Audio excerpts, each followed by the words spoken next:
ஒரு வருஷம் எங்கள் அம்மாட்ட ஒரு விஷயம் சொல்லுவேன்.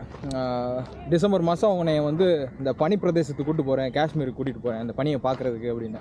ஆனால் சூழ்நிலை நம்ம போக முடியாமல் இருக்குது.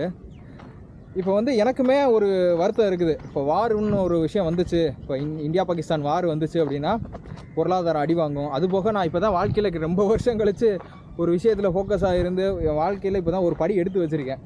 இந்த டயத்தில் வந்து போருன்றது வந்து நம்ம இதுக்கு மேலே எந்திரிக்கிறது, திருப்பி முதல்லேருந்து எந்திரிக்கிறதுலாம் ரொம்ப கஷ்டம். இருந்தாலும் ஒரு விஷயம் சொல்கிறேன், நம்மளோட ஐடியாலஜி இதில் திணிக்காமல் ஒரு பொதுவான ஜனமாக இருந்து பார்த்தோம் அப்படின்னா, இன்றைக்கி நான் வந்து ஒரு வேளை ஒரு வருஷத்துக்கு முன்னாடியே எனக்கு வந்து ஒரு லைஃப்பில் சக்ஸஸ் கிடச்சி, நான் காசு கிடச்சி, எங்கள் அம்மாவை வந்து இந்த டயத்தில் நான் கூட்டிகிட்டு போய் என் குடும்பத்துக்கு இதே மாதிரி ஆயிருந்தது அப்படின்னா, என்னோடய கோபம் ஆதங்கம் எந்த மாதிரி இருந்திருக்கும் அப்படின்றத நான் யோசிச்சு பார்க்குறேன் நான். ஸோ இது அங்கே ஒன்று இங்கே ஒன்று நடக்குதுன்றது பிரச்சனையை விட மொத்த நாடாக தான் பார்க்கணும். இது வந்து அடிக்கடி காய்ச்சல் வருது, ஊசி போட்டோம் சரியாக போகிற விஷயம் கிடையாது.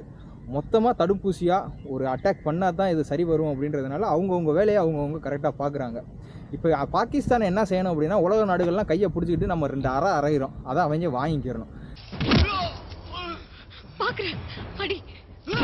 இதுதான் இப்போ கான்செப்ட். இதைத்தான் வந்து செய்ய போகிறோம், செஞ்சுக்கிட்டு இருக்காங்க. இதுக்கு மீறி அவங்க துள்ளிக்கிட்டு வெளியில் வந்து வாருன்னு வருது அப்படின்னா ஒரு நேச்சுரல் டிசாஸ்டராக எடுத்துக்கிட்டு, அதாவது இயற்கை பேரிழிவாக நம்ம வந்து எடுத்துக்கிட்டு நம்ம எல்லோரும் ஒத்துழைக்கணுமே தவிர்த்து அவங்கவுங்க ஐடியாலஜியை கொண்டு வந்து அமைதி பேச்சுவார்த்தை, சமாதானமாக போகிறது, இந்த மாதிரி விஷயத்தெல்லாம் தவிர்த்துட்டு, ஏன் அப்படின்னா நமக்குன்னு ஒரு விஷயம் நடக்கும்போது தான் கஷ்டமாக இருக்கும்.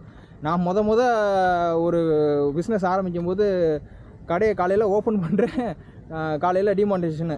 ஏன்னா அது ரொம்ப வேதனையாக இருந்தது எனக்கு. அந்த மாதிரி விஷயங்கள்லாம் உடன்பாடு வந்து உள்நாட்டுக்குள்ளே இருக்கிற பிரச்சனையை விமர்சனம் பண்ணலாமே தவிர்த்து, இது உயிர் சம்மந்தப்பட்ட விஷயத்தில் வந்து நம்ம வந்து இந்த கை கொடுத்துட்டு போகிறது, இந்த வாரை தவிர்க்கிறது, இதெல்லாம் வந்து அவங்க முடிவு பண்ணிக்கிடுவாங்க. நம்ம வந்து முடிஞ்ச அளவுக்கு சப்போர்ட் பண்ணுறதோட அமைதியாக இருக்கிறது பெரிய விஷயம்.